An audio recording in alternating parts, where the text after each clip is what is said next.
On continue de fêter les 30 ans de l'OETH, Objectif Emploi pour les travailleurs handicapés dans les secteurs sociaux, médico-sociaux, sanitaires. On vient de parler de formation avec le dispositif Oasis. Maintenant, on va parler de la construction d'un environnement de travail qui est capacitant pour les personnes qui rejoignent une équipe, un EHPAD, un centre médico-social, quel qu'il soit. Avec Sylvain Conangle, pardon, qui est le directeur de l'EHPAD La Madeleine, avec Mounir Guedban, médecin du travail, et Cédric Routier, qui est directeur de recherche à l'Université catholique de Lille. Bonjour à tous les trois, merci d'être venus me rejoindre sur ce plateau. Construire un environnement capacitant, qu'est-ce que ça veut dire pour un novice, pour un profane? Un environnement capacitant, c'est un environnement qui répond aux besoins de la personne.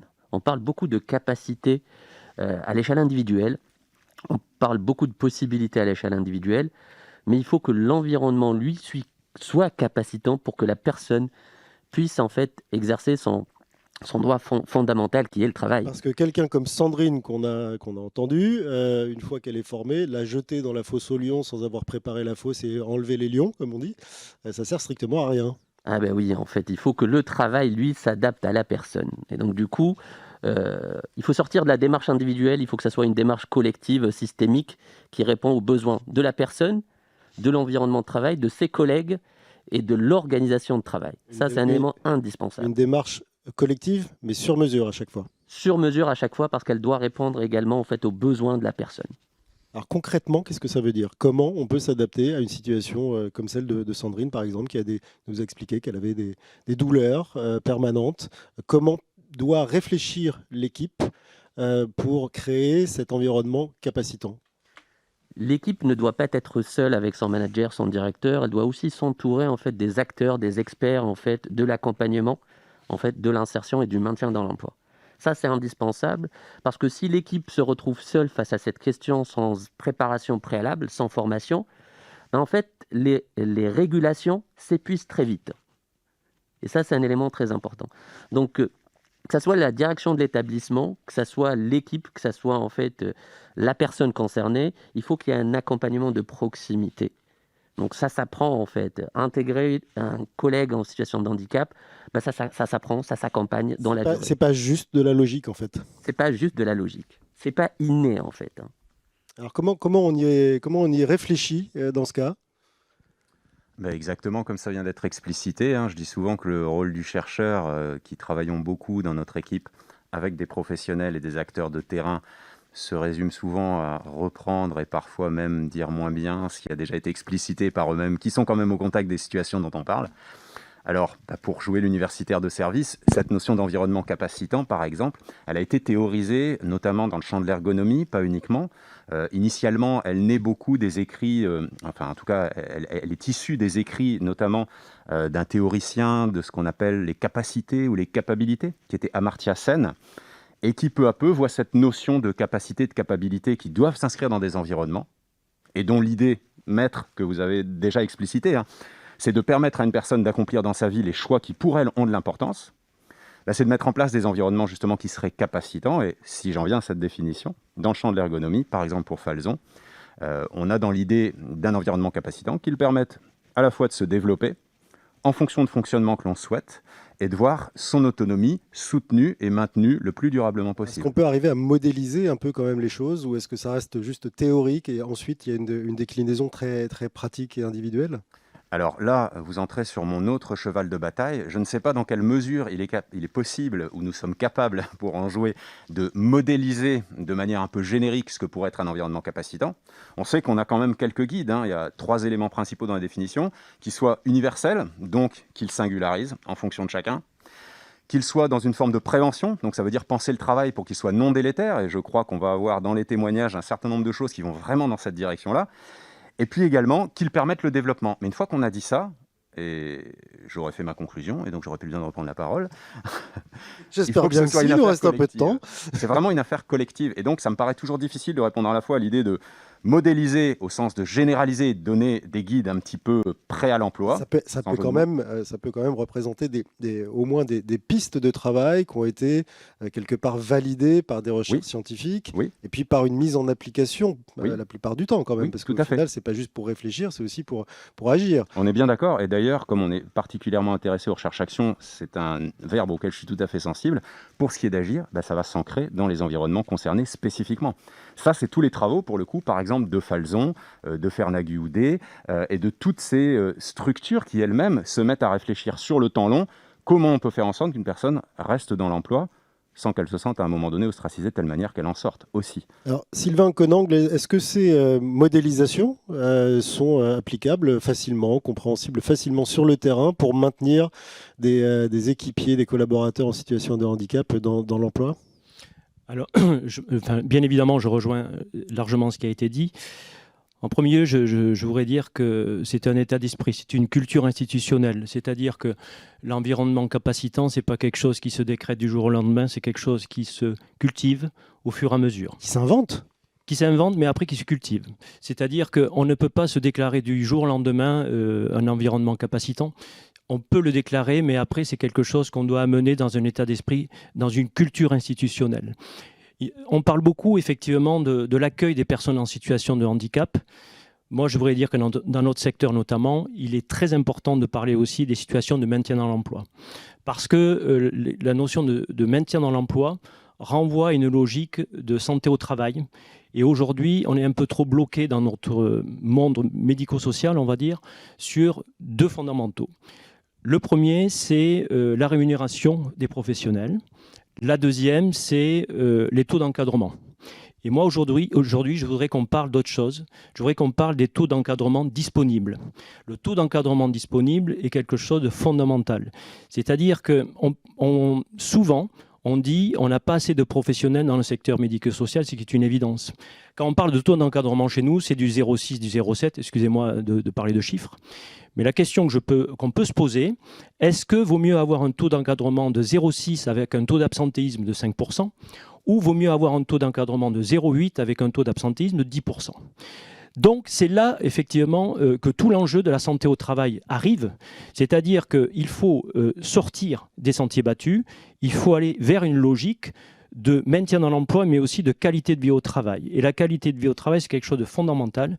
C'est ce qui permet aussi de rendre attractif notre secteur médico-social. Là, vous parlez de personnel au sens large. C'est-à-dire vous ne faites pas la distinction entre une personne en situation de handicap ou pas.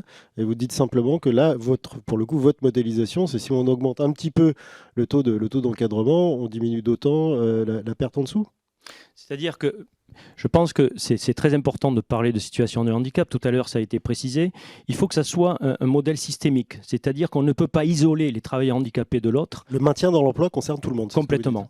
Et il y a quelque chose de fondamental, c'est qu'aujourd'hui, il faut savoir que dans notre secteur, dans la notion au niveau des EHPAD, les heures perdues, excusez-moi le terme, les heures perdues, de par les absences, de par les accidents de travail, ça équivaut à 3000 équivalents temps plein par an. 3000 équivalents temps plein par an.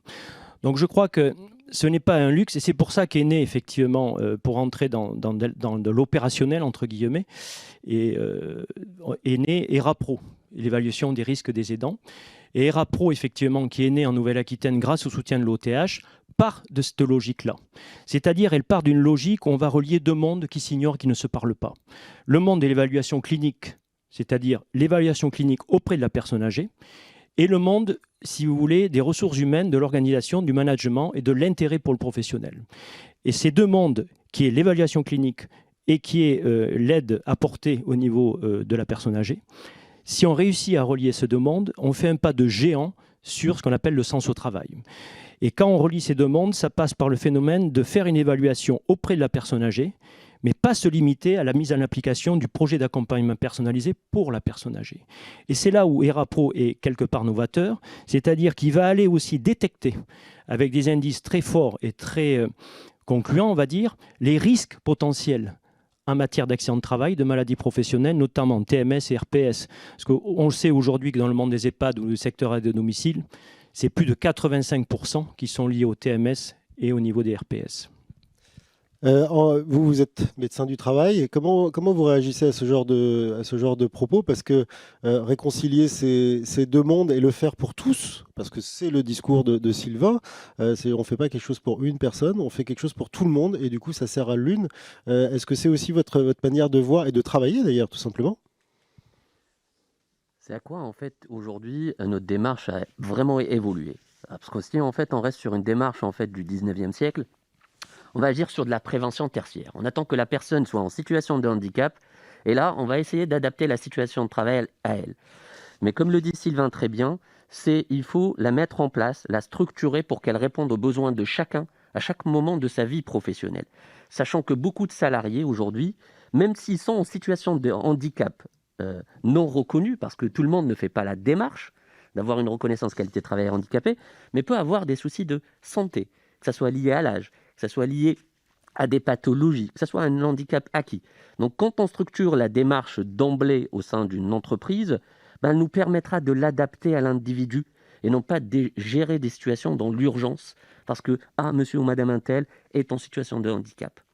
Est-ce à dire, comme on le voyait tout à l'heure, 83% des employeurs du secteur pensent que une personne en situation de handicap ne peut pas occuper tous les postes. Vous trois quasiment, je n'ai pas eu votre avis là-dessus, mais vous dites quelque chose d'inverse, c'est-à-dire que 100% des personnes peuvent être maintenues dans l'emploi, quelle que soit leur situation d'ailleurs, handicap ou pas, à partir du moment où on prépare l'environnement. Oui. C'est bon, on vous entend. Mais une fois que ceci est dit, c'est presque de l'ordre d'un vœu pieux, parce qu'on a beau être dans des évolutions des classifications du handicap, du modèle social du handicap, de l'affirmation des droits des personnes en situation de handicap, notamment le droit au travail, ce que ça peut vouloir dire en termes de participation. Il y a encore beaucoup d'acteurs à aller conquérir. J'avais hier une discussion avec des collègues du Luxembourg qui vont vers le monde de l'entreprise en proposant à des salariés qu'ils souhaiteraient de se former en même temps qu'une personne qui vit le handicap, et d'apprendre ensemble à se connaître l'expérience du handicap, connaître l'expérience du monde de mon entreprise et voir ensemble ce qu'on peut bâtir.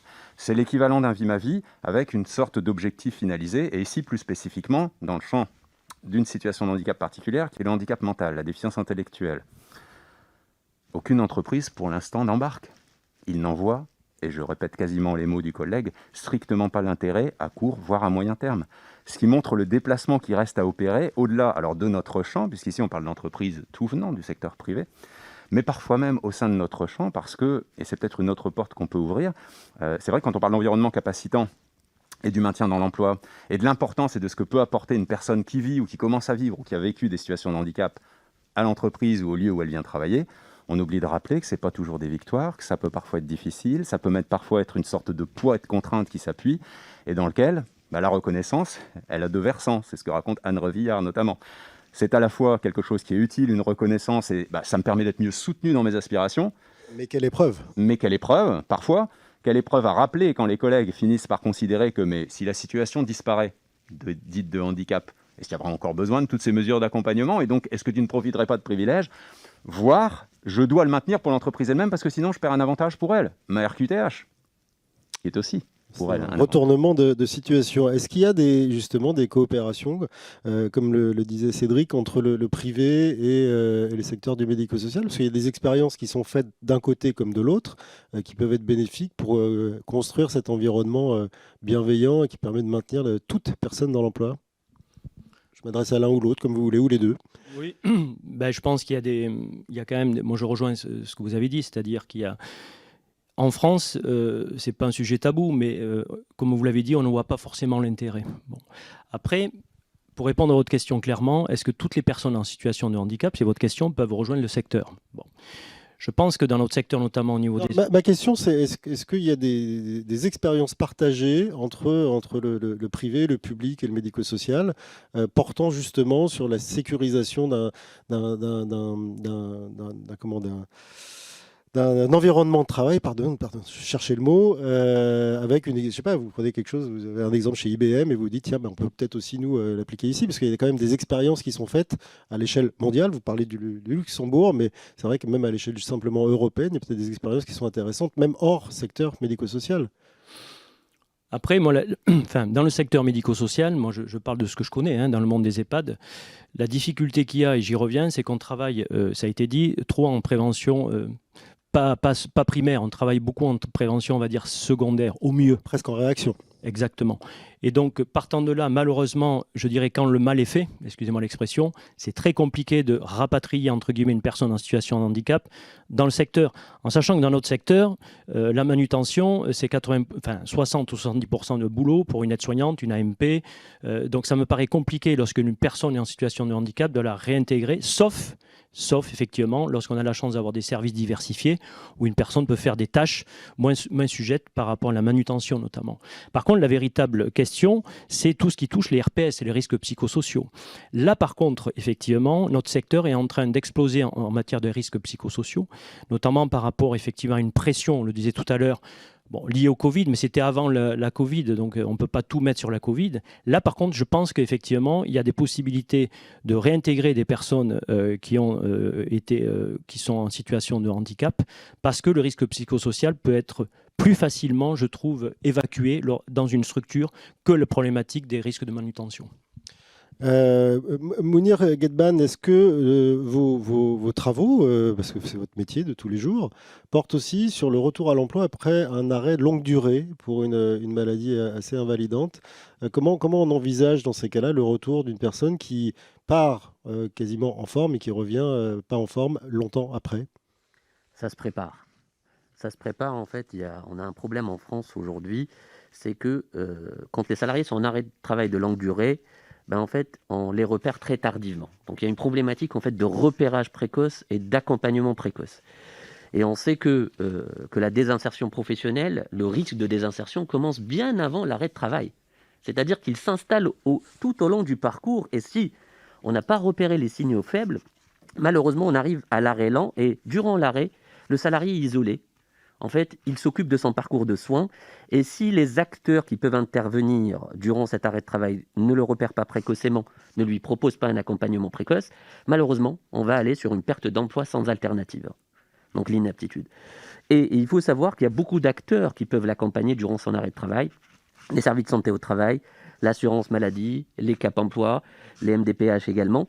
Donc, il faut aussi que... Les équipes elles-mêmes, parfois, parce qu'il y a certains exemples d'entreprises plutôt privées qui montrent que le maintien de l'activité collective, même à distance, alors là, on est en train d'évoluer aussi sur ce sujet. Je ne sais pas s'il est faisable dans cet environnement du médico-social, mais ce maintien est très important, le lien avec l'équipe, ne serait-ce que montrer que voilà, il y a Madame Chmu va bien, on s'en occupe bien même en ton absence et on va te donner des nouvelles, par exemple, tout simplement.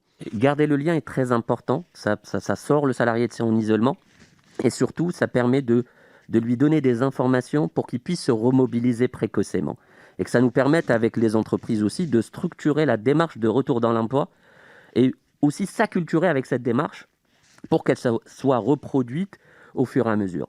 L'enjeu aujourd'hui, c'est de les repérer précocement et les accompagner précocement et voire même les repérer bien avant l'arrêt de travail.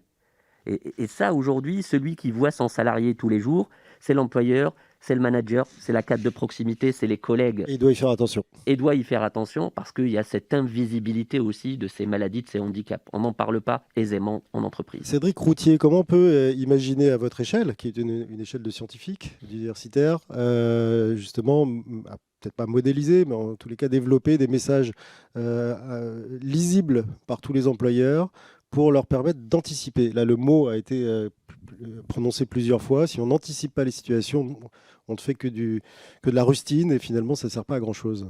Alors, je vais me saisir d'un des modèles, c'en est un cette fois-ci, que je trouve assez riche pour ce faire et qui est le modèle qui nous vient du Québec et des travaux de Patrick Fougerolas quand on est en train, au niveau de l'OMS, de réviser un peu la classification du handicap et qui propose un modèle qui aujourd'hui est considéré comme modèle du développement humain, et le terme de développement compte, processus de production de handicap. Quand on prend le schéma qui est au cœur finalement de leur modélisation, venir à partir de celui-ci sensibiliser, réfléchir en entreprise par exemple, autour de c'est quoi participer à l'entreprise et se rendre compte qu'au-delà, par exemple, de facteurs strictement physiologiques, voire se considérer avant comme des formes de déficience et d'incapacité durable, il y a tous les aspects sociaux, micro, méso, macro-sociaux, et les habitudes et les rôles qu'on tient dans l'entreprise, et réfléchir avec un collectif sur ça veut dire quoi aujourd'hui, et tiens finalement, moi aussi qui fatigue un peu en fin de semaine parce que j'ai une pression du tonnerre, je ne suis pas encore HS comme le collègue qui est parti il y a 2 semaines, mais quand on y réfléchit? Est-ce que ce n'est pas un obstacle à certaines formes de participation que je commence à rencontrer? Et ça, c'est des notions qui sont relativement simples, auxquelles on peut accéder facilement. Mais je trouve que ce modèle, ce serait presque une expérimentation à tenter, peut être assez bien, je trouve, approprié, enfin du moins j'en ai l'impression, par des gens qui sont sur le terrain et qui veulent du concret. Parce qu'il permet de faire une photographie, on aime bien les diagnostics et les tableaux de bord en entreprise, je crois, mais il permet aussi de l'inscrire dans un processus. Donc se dire, tiens, sur quoi on peut travailler pour ceux qui sont déjà en situation de handicap, mais comment je peux travailler pour que d'autres peut-être n'y arrivent pas, et intégrer tout ce qui vient de se dire. C'est un beau modèle intégratif. Après, il faut rentrer dans le détail. Et vous aurez compris que j'ai tendance à ne pas vouloir dire de choses trop génériques, mais de dire ça dépend aussi du terrain sur lequel on se trouve. Oui, il doit y avoir une traduction très, très, très concrète qu'on peut voir d'ailleurs sûrement chez vous, Sylvain. Est-ce que justement vous vous inspirez des modèles qui sont développés, des modèles universitaires pour établir ces parcours à l'avance, quels qu'ils soient, puisque voilà, vous essayez d'anticiper? Alors, nous, on travaille beaucoup à Le Québec sur l'évaluation clinique, puisqu'on teste un outil d'évaluation qui s'appelle le SMAF, Système de mesure de l'autonomie fonctionnelle. Et je rejoins tout à fait ce qui a été dit, c'est-à-dire les Québécois ont une culture quand même basée sur deux notions fondamentales. Premièrement, une culture basée sur les capacités A et non pas les capacités 2. Je crois que ça, c'est très important. Et la deuxième notion, c'est effectivement, ça a été dit, sur tout ce qui touche au lien social. Et vous avez raison de dire que des fois, des détails, mais des petits détails, effectivement, ça a été dit, passer un coup de téléphone pour prendre des nouvelles, voir un petit peu comment on peut accueillir la personne à un retour d'arrêt de travail ou d'arrêt maladie, peu importe. Je crois que ça, c'est des détails, effectivement, qui sont inscrits. Et ce que je disais tout à l'heure, c'est une véritable culture. La culture de la santé au travail, c'est quelque chose qui se crée, vous avez raison, mais qui se développe. Et effectivement, nous, on travaille beaucoup sur les capacités A. Et ce projet effectivement, pour lequel l'OTH nous a retenu, ERAPRO, donc, est un projet qui va complètement là-dedans, dans ce sens-là, où d'un côté, on met en avant les capacités de la personne âgée A, et d'un autre côté, on met en avant aussi ce côté prévention 2 par rapport aux professionnels. Et relier ces deux mondes, c'est indispensable aujourd'hui. Quel est, vous avez prononcer l'acronyme OETH, ça fait longtemps qu'on n'en a pas parlé, parce qu'en fait on parle de plein de sujets. On voit que l'OETH est toujours en dessous ou au-dessus. Est-ce que vous répondez à des projets et donc en essayant de dire que vous avez des idées, ou est-ce qu'à l'inverse, l'OETH vous soutient en vous disant, voilà, on a trouvé ça, il faudrait que tu l'appliques? Moi je pense que l'OTH n'est ni en dessous ni en dessus, l'OTH est autour de nous. C'est-à-dire que, pour répondre à votre question, l'OTH effectivement lance des appels à projets, mais lance des appels à projets qui répondent particulièrement à notre problématique du secteur. Et c'est ça qui est important. C'est-à-dire qu'on a un collecteur, comme on l'appelle par rapport au handicap, qui connaît le secteur, qui connaît les problématiques de secteur. Et par exemple, quand on parle de manutention, la manutention... je prends un exemple, dans le secteur du BTP, par exemple, qui ont connu une diminution très importante d'accidents de travail, de sinistralité, alors que nous, pendant ce temps, on augmente. Et je prends toujours le même exemple, c'est-à-dire que quand vous avez un poids de 50 kg, qui est un sac de ciment, et quand vous avez une personne âgée de 50 kg, qui a des troubles cognitifs, de type Alzheimer notamment, qui se bouge, qui effectivement peut provoquer très rapidement un accident de travail. Et c'est vrai que ces deux problématique, on a un poids similaire, mais avec deux conséquences différentes. Et c'est sur ça que je crois qu'aujourd'hui, on a besoin d'un collecteur comme OTH qui connaît particulièrement le secteur médico-social. Et l'OTH a cette particularité aussi de mettre à disposition des personnes qui nous accompagnent, parce que répondre à un appel à projet, être lauréat, c'est une chose, mais derrière, il y a tout un accompagnement très opérationnel sur le terrain, avec une vision extérieure et avec des véritables professionnels qui peuvent nous accompagner. Et comment se fait, alors là je pose la question à vous trois, au final, s'emparera du micro celui qui voudra, avec Marie-Sophie de Saules parlait tout à l'heure justement de bonnes pratiques qu'il fallait absolument partager et s'aimer, parce qu'il y a des gens qui trouvent des solutions pour porter 50 kg de ciment ou une personne de 50 kg par exemple. Comment circule l'information, chacun à votre niveau, ou comment la faites-vous vous-même d'ailleurs circuler auprès d'autres établissements, auprès de pairs? Je me lance et je cède la parole ensuite. Pour ma part, je collabore avec deux organisations, l'une de manière beaucoup plus récente, mais j'en suis ravi, avec OETH justement, et donc ça permet peut-être dans le partage de comités de pilotage, de voir ensuite OETH s'emparer de certaines questions et les répercuter auprès de tous les établissements et structures qui en sont à la fois les associés, les bénéficiaires et les parties prenantes. mais aussi par exemple avec l'initiative d'un observatoire de l'innovation qui a été mis en œuvre par la FEAP, avec laquelle je collabore depuis quelques années avec d'autres collègues chercheurs, praticiens de terrain, directeurs d'établissement, et où, donc autour de Novap, on a un recensement chaque année de l'ensemble des innovations portées par les établissements, avec une réflexion sur qu'est-ce qu'on entend par l'innovation, et y compris notamment autour de certaines des questions qu'on a évoquées, prévention, accompagnement des personnes, regard sur le handicap, Maintien dans l'emploi. maintien dans l'emploi, et cartographie de ces projets, et mise à disposition en ligne d'une sorte de base de données ressources qui est à la fois graphique, mais aussi quantitative et qualitative. Parce Sylvain Conang, vous utilisez ce genre de base de données? Nous, effectivement, il y a trois possibilités. Enfin, à l'heure actuelle, il y a trois possibilités. La première, ça rejoint ce que vous avez dit avec nous, notre syndicat employeur qui est Nexem. Donc Nexem, effectivement, a un dispositif d'innovation qui est assez offensif et intéressant. Donc Nexem, bien sûr, s'approprie les différentes innovations pour les dupliquer et les accompagner. Et ensuite, ce que je voudrais dire, il y a deux autres possibilités nous concernant. Bon, l'OTH, ça a été dit, mais également, nous, dans notre comité de pilotage, on a la chance d'avoir l'EHESP, l'École de la santé publique de Rennes, qui est là et qui nous accompagne dans ce projet-là pour effectivement diffuser l'information. Mais étant donné que c'est un projet franco-québécois, on a la chance aussi d'avoir le centre d'expertise de Sherbrooke qui est là effectivement. Et pour une fois, je dirais, on peut être assez fier puisque pour une fois, on va amener une innovation de l'autre côté de l'Atlantique. Habituellement, c'est nous qu'on aspire effectivement les innovations et là, c'est le monde à l'envers. Bel exemple de mondialisation dans le bon sens. Merci à vous trois d'être venus sur ce plateau. Ça fait du bien de voir des humains. Donc Sylvain Conangle, Mounir Ghedban, il y a beaucoup d'humains qui nous regardent évidemment, je rigole. Et puis Cédric Routier. On va faire un virage à 180 puisqu'on va reparler de regard et d'image, le regard qu'on peut porter sur ces métiers du secteur et ceux qui les occupent quand ils sont notamment en situation de handicap. On en parlera avec Agnès Caillette-Baudouin, Stéphanie Spataro, qui seront toutes les deux malheureusement à distance, et puis Alice Casagrande qui, elle, va me rejoindre le temps d'une toute petite pause et on se retrouve à fêter ces 30 ans de l'OETH dans ce magnifique studio.